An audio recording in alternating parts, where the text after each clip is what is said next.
नमस्कार, अमर उजाला बोनस में आपका स्वागत है। मैं हूं शुभम शंकधर और आप देख रहे हैं अपना मनपसंद prime time show bonus point. हफ्ते का पहला कारोबारी सत्र, पहला बोनस पॉइंट और खबरों के विश्लेषण के लिए मुंबई स्टूडियो से अमर उजाला बोनस के एडिटर अंशुमान तिवारी जी जुड़ गए हैं। सर, बहुत स्वागत है आपका।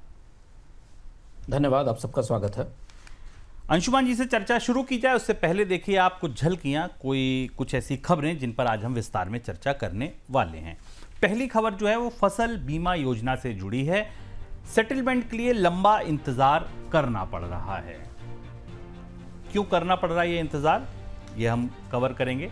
इसके बाद सामने आने लगे अत्यधिक बारिश के साइड इफेक्ट। जी हां, जो बारिश थी, जो बाढ़ आई, उसके बाद जो नुकसान हुए, इसके अलग अलग आकलन अब सामने आने लगे हैं।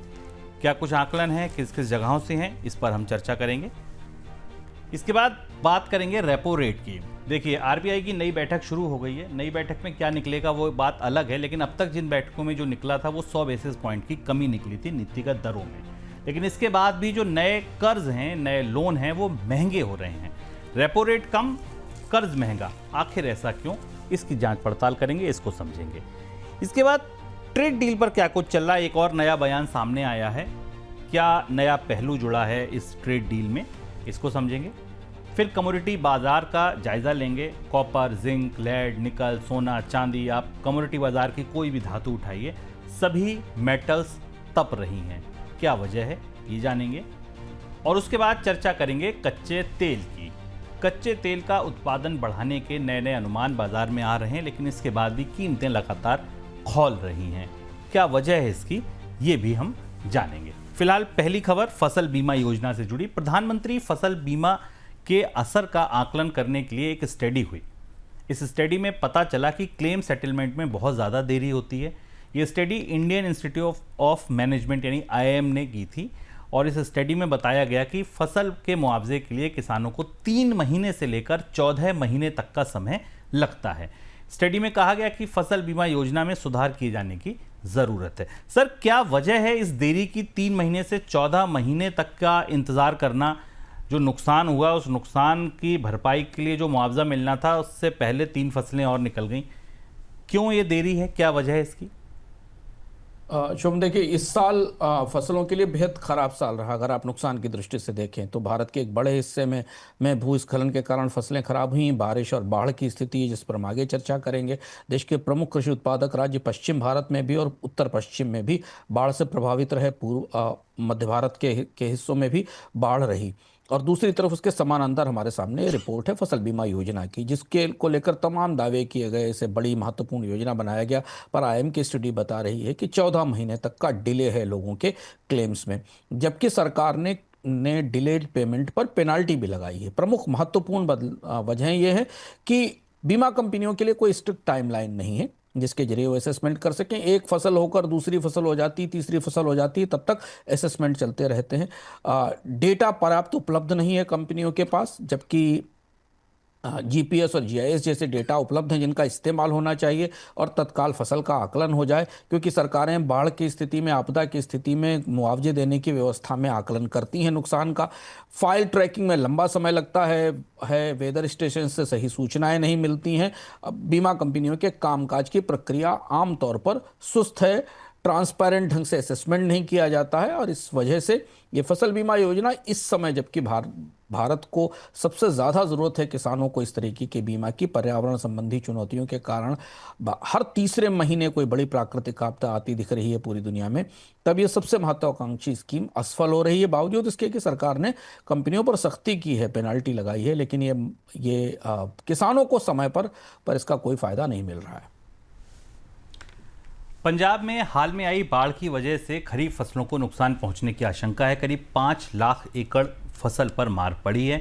बाढ़ की वजह से पंजाब के किसानों को 5 से 6 हज़ार करोड़ रुपए के नुकसान का आकलन किया गया है, ऐसी आशंका जताई गई है। सबसे ज़्यादा मार धान की फसल पर पड़ी है। इसके अलावा कई इलाकों में मक्का, गन्ना और सब्जियों की फसल भी खराब हुई है। सर, ये बात पंजाब की हुई।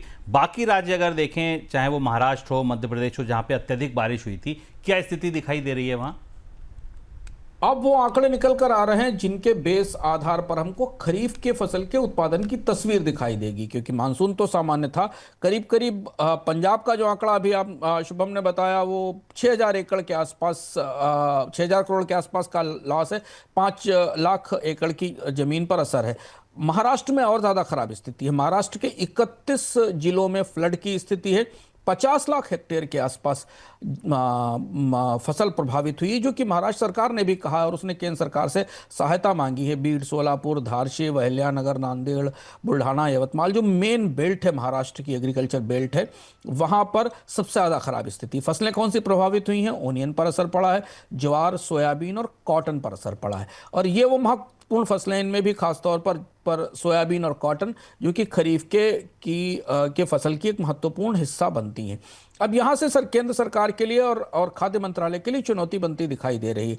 क्या सरकार कोई नई स्कीम घोषित करेगी इन फसलों के किसानों को मदद करने के लिए?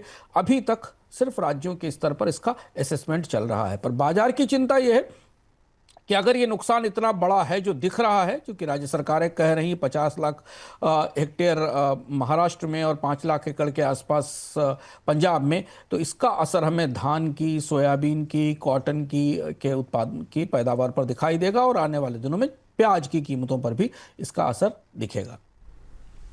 व्यक्तिगत जीवन बीमा पर जीएसटी खत्म करने के बाद बीमा कंपनियों के लिए समाप्त हुए इनपुट टैक्स क्रेडिट के नुकसान की भरपाई कैसे हो, जीवन बीमा कंपनियों के बीच ये बड़ा मसला बना हुआ है। बीमा रेगुलेटर से संपर्क कर रही हैं कंपनियां इसके लिए। सबसे बड़ी जीवन बीमा कंपनी एलआईसी जल्द ही बीमा रेगुलेटर आईआरडीएआई से मुलाकात करके डिस्ट्रीब्यूटर्स के कमीशन को कम करने की मंजूरी मांग सकती है। सर, क्या उलझन है ये कंपनियों की? दरअसल क्यों डिस्ट्रीब्यूटर के कमीशन कम करने की बात शुरू हो गई? कि बीमा कंपनियों ने आईटीसी ने जीएसटी में कटौती तो लागू कर दी। हालांकि कोई बड़ा डिमांड हमें बाकी चीजों की तो डिमांड दिखी, पर जो आंकड़े आ रहे हैं उस हिसाब से बीमा की मांग उतनी तेजी से बढ़ती नहीं दिखाई दी जिस हिसाब से कटौती की गई थी और बड़ी रियायत दी गई थी। सबसे बड़ी बात यह है कि जो इनपुट टैक्स क्रेडिट के नए नियम आए हैं, जो बीमा कंपनियों ने लगातार वित्त मंत्रालय से कोशिश भी की, वो नहीं। वो सबसे बड़ी चीज यह है कि जो कमीशन रिड्यूस किया गया है डिस्ट्रीब्यूटर्स को देने पे, उसके बाद कंपनियों के लिए अपनी पॉलिसीज को आगे बेचना मुश्किल होता जा रहा है। जब ये फैसला लिया गया था उस दौरान भी हमने बोनस पॉइंट में विस्तार से इस पर चर्चा की थी कि बीमा कंपनियां तात्कालिक तौर पर तो इसकी लागत कम कर देंगी क्योंकि वो पास ऑन करेंगी, लेकिन बाद में इनपुट टैक्स क्रेडिट को किसी न किसी तरह से उन्हें बीमा प्रीमियम में जोड़ना पड़ेगा और इस बात की संभावना अभी बनती दिखाई दे रही है। यही मसौदा लेकर बीमा कंपनियां आईआरडीए के पास गई हैं। संकेत ये है कि वित्त मंत्रालय कोई बड़ी रियायत आईटीसी में कंपनियों को शायद देने नहीं जा रहा है। धीमे धीमे आने वाले दिनों में हम खास पॉलिसीज पर प्रीमियम की दर में बढ़ोतरी देख सकते हैं, क्योंकि इसी के जरिए कंपनियां अपने नेटवर्क को, जिस नेटवर्क से उनको इनपुट टैक्स क्रेडिट मिलता था और जो बंद हो रहा है, उससे होने वाले नुकसान की भरपाई कर सकती हैं। रिजर्व बैंक की तरफ से इस साल रेपो रेट में 100 बेसिस पॉइंट की कटौती के बाद भी बैंकों की तरफ से कर्ज महंगा किया जा रहा है। हाल के दिनों में कई बैंकों ने नए लोन पर ब्याज की दरें बढ़ाई हैं। इसके अलावा कुछ बैंकों के होम लोन की दरें भी बढ़ी हैं। सरकार के 10 साल के बॉन्ड यील्ड में भी हाल के दिनों में बढ़ोतरी हुई है। सर, नए लोन्स की रेट्स कितनी बढ़ी हैं? लगभग नए लोन के आंकड़े जो आए हैं वो थोड़े चौंकाने वाले हैं और आरबीआई की बैठक शुरू हो रही है। इस बीच में आरबीआई तो कह रहा था कि रियायत पास ऑन की जाए, लेकिन यहाँ उल्टा हो रहा है। नए लोन की औसत ब्याज दर जो जून में करीब 8.62% थी, वो जुलाई में 8.80% हो गई। करीब करीब 18 बेसिस पॉइंट की बढ़ोतरी दिख रही। एमसीएलआर जो कि marginal cost of lending rate है बैंकों की, अगस्त में थोड़ा कम हुआ था, लेकिन नए लोन की दर फिर भी बढ़ी है। आरबीआई के रेपो रेट का कोई फायदा नहीं मिल रहा। होम लोन जो सबसे महत्वपूर्ण सेगमेंट है, जहां रिटेलर्स की सबसे ज्यादा मांग आती है, वहां होम लोन की दरें बढ़ती हुई दिखी हैं। एसबीआई ने 7.50 से 8.95 किया। एचडीएफसी भी 8% के आसपास पहुंच रहा है। एक्सिस और पीएनबी की दरें ये, जबकि यहां सबसे बड़ी रियायत की जरूरत थी। बैंक उलझन में है। डिपॉजिट पर ब्याज दरें कम करना उनके हाथ में एक सीमा से अधिक नहीं है, नहीं तो डिपॉजिट्स पर नुकसान होगा। इसलिए बैंक अपने नए लोन्स की, जो फ्रेश लोन्स दे रहे हैं, उन पर मार्जिन बढ़ाने की कोशिश कर रहे हैं। चूंकि आरबीआई ने रिटेल लोन्स पर सख्ती की है, अनसिक्योर्ड लोन कम किए हैं, तो इसलिए बैंकों के जोखिम प्रीमियम भी बढ़े हुए हैं। क्रेडिट डिपॉजिट हो नहीं रहा है और डिपॉजिट को रोकना जरूरी है, इसलिए बैंकों के पास अब कोई रास्ता नहीं है।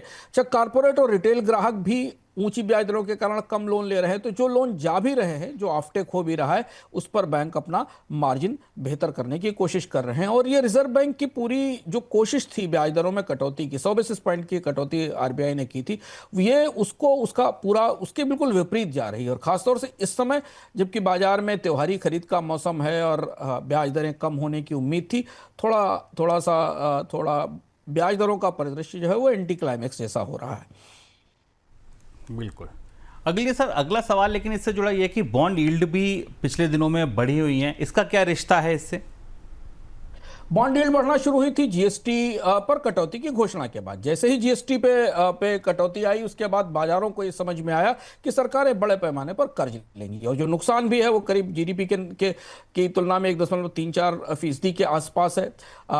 बॉन्ड यील्ड पिछले जिस दिन से जीएसटी में कटौती, उसके बाद बॉन्ड यील्ड में लगातार बढ़ोतरी दिख रही है, 6.54% की बढ़ोतरी है। और राज्यों के लिए तो कर्ज और भी ज़्यादा महंगा हुआ है। ये इस यील्ड के कारण अगर आप होम लोन, इंफ्रा लोन और कॉर्पोरेट लोन को देखें तो उनकी ब्याज की लागत बढ़ती है और इसलिए इस बेस पर कीमत पर उनकी भी ब्याज दरें बढ़ रही हैं। चूंकि आरबीआई ने रेपो रेट घटाया है, लेकिन यील्ड के कारण बैंक लॉन्ग टर्म लोन सस्ते नहीं कर पा रहे हैं क्योंकि यील्ड लगातार बढ़ती जा रही है। और अब इस साल के खर्च का आकलन आ गया है, नुकसान पता चल गया है कि सरकार को कि उसे इस साल कितना नया कर्ज उठाना होगा और अगले साल के लिए तो और ज़्यादा कर्ज लेने की ज़रूरत होगी, जिसमें राज्य सरकारों को जीएसटी से होने वाला नुकसान काफ़ी बड़ा है। इस स्थिति में बाजार इस बात के लिए तैयारी कर रहा है कि उसे सरकारों को और ज़्यादा कर्ज देना होगा। इस स्थिति में अगर आप इस टेबल में देखें तो आपको दिखाई देगा कि रेपो रेट में कमी का पूरा लाभ नहीं मिल रहा। 10 वर्षीय बॉन्ड यील्ड में 2000 में बढ़ोतरी दिख रही है, नए होम लोन की रेट बढ़ी हुई है और कॉर्पोरेट क्रेडिट में बड़ी बढ़त नहीं दिखाई दे रही है। तो ये एक तरफ जीएसटी की रियायत बचत उत्सव है, लोगों के लिए सामान सस्ता हो रहा है, पर वही लोग जब कार खरीदने के लिए या पर्सनल लोन के लिए लेने जाएंगे तो उन्हें ब्याज दरों में कमी का वो फायदा नहीं मिलेगा। चलिए, इस बीच पॉलिसी दरों पर फैसला लेने के लिए रिजर्व बैंक की 3 दिन चलने वाली बैठक सोमवार को शुरू हो गई है। पॉलिसी दरों पर फैसला बुधवार को आ जाएगा। संभावना इस बार भी है कि रिजर्व बैंक रेपो रेट में किसी तरीके का बदलाव नहीं करेगा। रेपो रेट 5.5% पर बरकरार रह सकती है। जब पिछली ही कटौती का फायदा अभी नहीं पहुंचा तो नई कटौती से होगा क्या? कुछ जानकार हालांकि ये कह रहे हैं कि 25 बेसिस पॉइंट की कटौती का अनुमान आप लगा सकते हैं। सर, क्या उम्मीद आपको लग रही है नीतिगत दरों में कोई बदलाव होगा क्या? आरबीआई की कई दुविधाएं हैं इस दौरान। 100 बेसिस पॉइंट की कटौती, जैसा शुभम ने बताया कि उसमें वो पासान नहीं हुई। हमने अभी आपको बताया कि ब्याज दरें तो बढ़ रही हैं, नए कर्ज पर ऑटो लोन और कार लोन भी महंगे हो रहे हैं। अब यहाँ अगर आरबीआई एक 25 बेसिस पॉइंट की कटौती करता भी है तो भी बॉन्ड यील्ड बढ़ी हुई है क्योंकि राज्य और केंद्र सरकारों के भारी कर्ज कार्यक्रम सामने खड़े हुए हैं। तो ये पेचीदगी बढ़ी हुई है। बाजार में लिक्विडिटी का उतना चैलेंज नहीं है, तो शायद आरबीआई अभी फिलहाल कोई बड़ी कटौती करने से रुकेगा और इंतजार करेगा। महंगाई के मोर्चे पर आसानी है, सुविधा है, लेकिन अब सरकार थोड़ा आरबीआई करीब से खरीफ की फसल के आकलन का इंतजार करेगा देखने के लिए। जैसा हम लगातार चर्चा कर रहे हैं कि देश के बड़े हिस्से में फसल का नुकसान हुआ है बाढ़ से, तो इसका असर आने वाले दिनों में खाद्य महंगाई के ऊपर नजर आ सकता है, जो शायद आरबीआई की रिपोर्ट के भीतर से संकेतों के तौर पर निकल कर आएगा। और तीसरी महत्वपूर्ण चीज ये है कि रुपए में गिरावट के कारण भारत के लिए जो आयातित खाद्य तेल, कच्चा तेल है और तमाम और भी उत्पाद हैं, उनकी भी कीमतें बढ़ रही हैं। वो महंगाई कैसे ट्रांसलेट होगी और उसका क्या असर होगा, ऐसी स्थिति में आरबीआई शायद थोड़े समय के लिए इंतजार करेगा और देखेगा कि कि अगले 3 महीने तक महंगाई की क्या परिस्थिति दिखाई देती है। ब्याज दरें कम करना उसके नियंत्रण में अब नहीं है क्योंकि बाजार का पहिया कुछ दूसरे तरीके से घूम रहा है। हालांकि आरबीआई बैंकों को इस बात के लिए प्रेरित करने की कोशिश जरूर करेगा कि ब्याज दरों में कटौती को पासान किया जाए।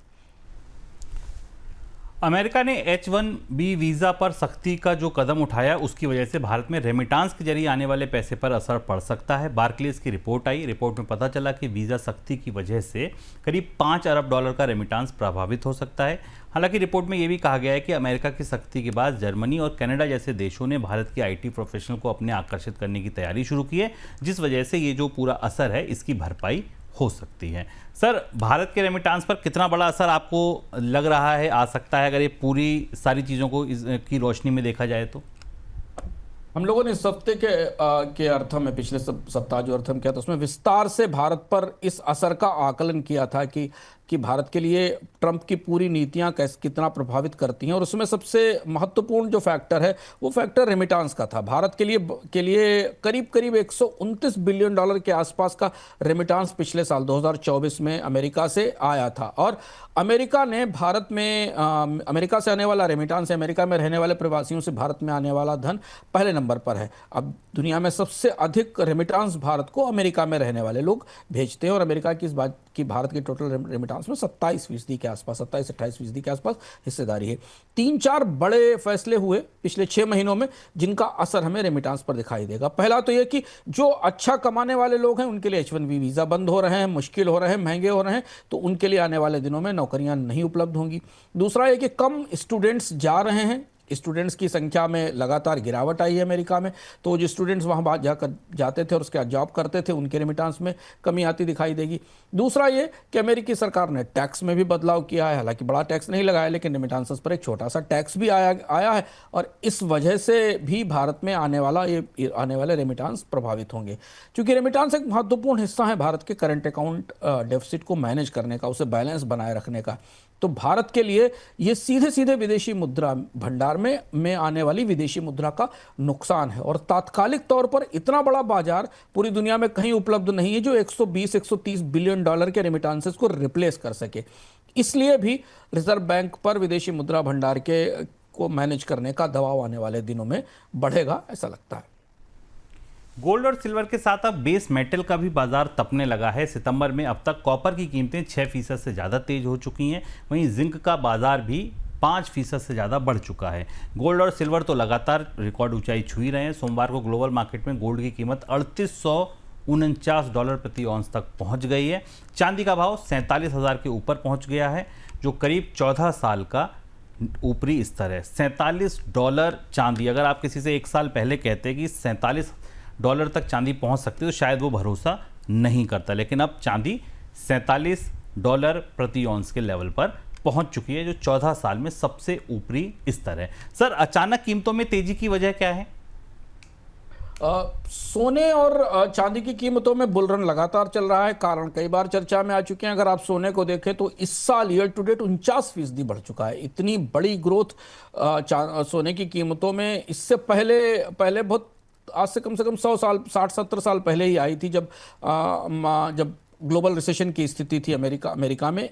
चांदी 53% बढ़ चुकी है year to date.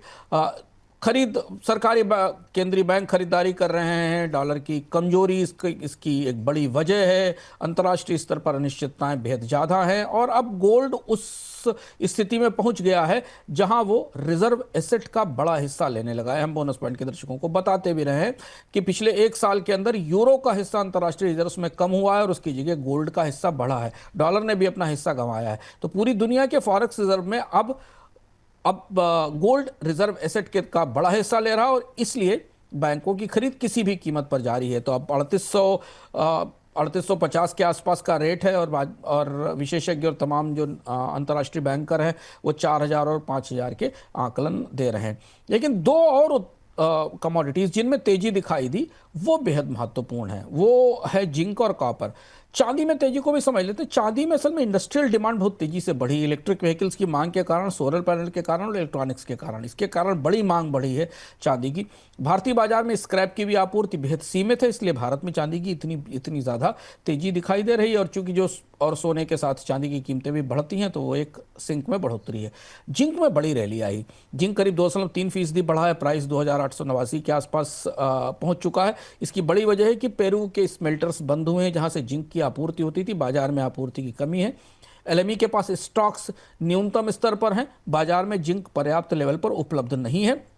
Middle east के से जो डिमांड आ रही है वो भी बढ़ोतरी दिखा रही है, और इस वजह से जिंक की कीमतों में हमें तेजी दिखाई दे रही है। कॉपर में भी यही स्थिति है। कॉपर में भी ग्लोबल इन्वेंट्रीज बेहद कम स्तर पर हैं। तांबा बाजार में उपलब्ध नहीं है, जबकि एलएमई के पास भी स्टॉक्स कम है, जो आंकड़े हमें दिखा रहे हैं, जबकि ग्रीन एनर्जी के कारण और इलेक्ट्रिक व्हीकल के कारण तांबे की डिमांड नई ऊंचाई पर है। चीन से भी तांबे की नई डिमांड निकल रही है।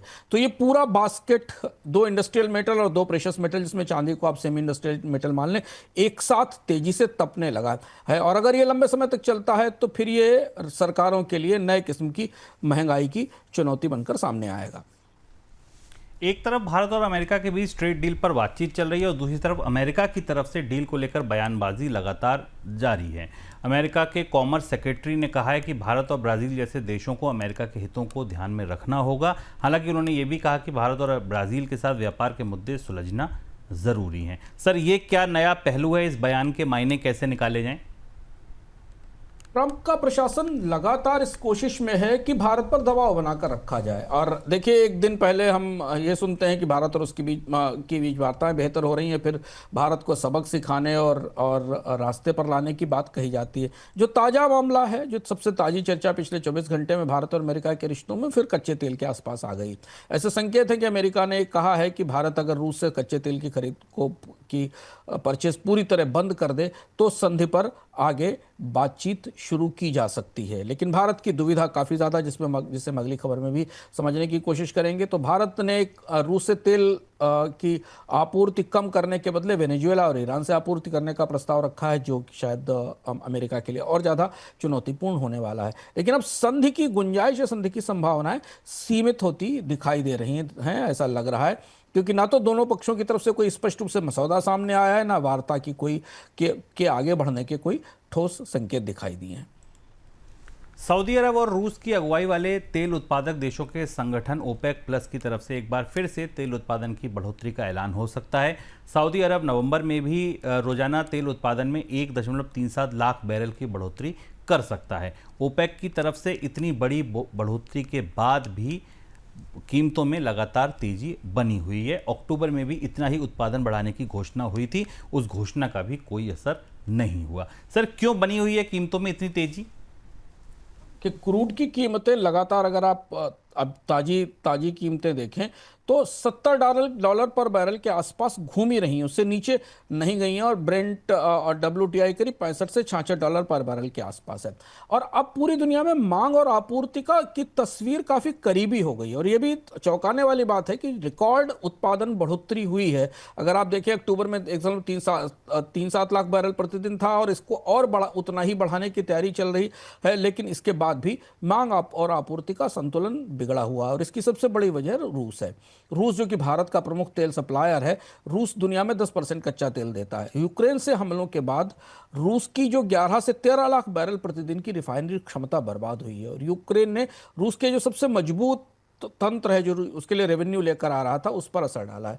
यूक्रेन के हमलों के बाद क्रूड तो आ रहा है, लेकिन रिफाइनरी उत्पाद है, उनकी कमी से एशिया और यूरोप में कीमतें ऊंची हो गई हैं। कागज पे तेल की आपूर्ति ठीक दिखती है, लेकिन वैश्विक स्तर पर अतिरिक्त क्षमता बहुत कम बची हुई है। ओपेक देश भी अपना उत्पादन बढ़ा रहे हैं, पर मांग और आपूर्ति का संतुलन हमें बिगड़ा हुआ दिखाई दे रहा है। अमेरिका में शेल का उत्पादन भी कम हुआ है और डीजल और पेट्रोल के स्टॉक्स भी कम हो रहे हैं। इस वजह से अंतर्राष्ट्रीय स्तर पर तेल की कीमतें, कच्चे तेल की कीमतों में कमी होती हमें नहीं दिखाई दे रही। अगर आप मांग और आपूर्ति का आंकड़ा देखें इस टेबल में, तो आपको समझ में आएगा कि बिल्कुल करीबी परिस्थिति बनी हुई है। दुनिया की मांग 103.2 मिलियन बैरल प्रतिदिन की है और आपूर्ति 103.5 बैरल प्रतिदिन की है। अगर रूस के उत्पादन में और कमी आ जाती है तो फिर कीमतें $75 प्रति बैरल के आसपास पहुंच जाएंगी। और यही वो वजह है जिस वजह से ओपेक ने फिर उत्पादन में बढ़ोतरी का ऐलान किया है। सर, दूसरा सवाल ये, भारत के लिए कितनी बड़ी चिंता है फिर? भारत को ने जो बात कही 2 दिन पहले, उसे भारत की तेल कीमतों के संदर्भ में समझना चाहिए। भारत को रूस के उत्पादन में कमी का असर दिखाई देने लगा है। रूस का उत्पादन लगातार घट रहा है, कच्चे तेल की सप्लाई भी टूट रही है और उसका असर अंतर्राष्ट्रीय बाजार पर भी दिख रहा है। क्योंकि रूस से भारत को मिलने वाला तेल डिस्काउंट पर आता था, तो उसे ऐसे ही डिस्काउंट के किसी दूसरे सप्लायर की जरूरत है, चाहे वो वेनेजुएला हो या ईरान हो। ईरान पर कल यूनाइटेड नेशंस ने नए प्रतिबंध लगाए हैं। अब 2019 में के बाद भारत ने ईरान से तेल खरीदना बंद कर दिया था। अब अगर रूस से उत्पादन पर्याप्त रूप से बाजार में नहीं आता है तो भारत को वेनेजुएला या ईरान से तेल खरीदना पड़ेगा, जिसके लिए उसे अमेरिका की अनुमति चाहिए, क्योंकि अमेरिका ने उस पर प्रतिबंध लगा रखा है। अब भारत का रूस से तेल आयात घटने का मतलब है कि भारत को कम से कम 17 से 18 बिलियन डॉलर के आसपास का लॉस तुरंत होगा कच्चे तेल की कीमतों पे, क्योंकि जो तेल इसको रिप्लेस करने के लिए आएगा वो ब्रेंट आएगा और मध्य पूर्व का तेल आएगा, और इस नुकसान को बचाने के लिए भारत को सस्ते कच्चे तेल की जरूरत है। यहां दुविधा यह है कि रुपए में तेज गिरावट है, रूस का सस्ता कच्चा तेल कम मिल रहा है, ईरान और वेनेजुएला से अगर तेल की आपूर्ति नहीं होती तो भारत को मिलने वाला डिस्काउंट भी जाएगा और रुपए में गिरावट के कारण तेल की कीमतें भी बढ़ेंगी, और इससे भारत में पेट्रोल डीजल के फिर महंगे होने की संभावना बनती दिखाई दे रही। तो यह सबसे महत्वपूर्ण घटनाक्रम है जो आने वाले 1 महीने में 1.5 महीने में तेल के बाजार को अलग अलग तरीके से प्रभावित करेगा। या तो रूस अपनी रिफाइनरी क्षमताओं को पूरी तरह तैयार कर ले और आपूर्ति बढ़ा ले, और नहीं तो कच्चे तेल की ऊंची कीमतें फिर भारत सरकार में या तो सरकार को पेट्रोल डीजल की कीमतें बढ़ाने पर मजबूर करेंगी, या फिर ऑयल कंपनियां ब्लीड होंगी, तेल कंपनियों का नुकसान आने वाले दिनों में और ज़्यादा बढ़ेगा। चलिए, तो ये था हमारा आज का बोनस पॉइंट। लेकिन कमोडिटी बाजार में अगर आप सोने में खास तौर पर रुचि रखते हैं, चांदी में आप खास तौर पर रुचि रखते हैं, तो 11 अक्टूबर वाला हमारा गोल्ड वेबिनार ज्वाइन करना मत भूलिएगा। यकीन मानिए कि इस वेबिनार में आपको गोल्ड के बारे में जो कुछ भी आप जानना चाहते हो, कारोबारी के नज़रिए से, निवेशक के नज़रिए से, ट्रेडर के नज़रिए से, वो सब कुछ आपको पता चलेगा। अगर आप इसको ज्वाइन करेंगे आपको एक ग्लोबल सर्टिफिकेशन मिलेगा, आपको बहुत सारे और चीज़ें हैं जो इसके साथ मिलेंगी। ज़्यादा जानकारी के लिए आप हमारी वेबसाइट thebonus.in पर जाइए, वहाँ पर आपको BKC वेबिनार की पूरी जानकारी मिलेगी। अब तक आपने रजिस्ट्रेशन नहीं किया तो रजिस्ट्रेशन तत्काल कीजिए। अगर आप कुछ जानना समझना चाहते हैं और आपको लगता है कि कुछ बातें ऐसी हैं जो आप कहना चाहते हैं, समझना चाहते हैं, उसके बाद रजिस्ट्रेशन करेंगे, कोई दिक्कत नहीं है। मिस कॉल दे दीजिए, वहाँ जाकर अपना कमेंट छोड़ दीजिए। इस शो के कमेंट बॉक्स में आप कमेंट छोड़ दीजिए, हमारी टीम आपसे संपर्क करके आपकी जो भी समस्याएं उनका समाधान करेगी। फिलहाल बहुत शुक्रिया आपका बोनस पॉइंट देखने के लिए। कल फिर आएंगे नए एपिसोड के साथ, तब तक के लिए दीजिए इजाज़त। नमस्कार।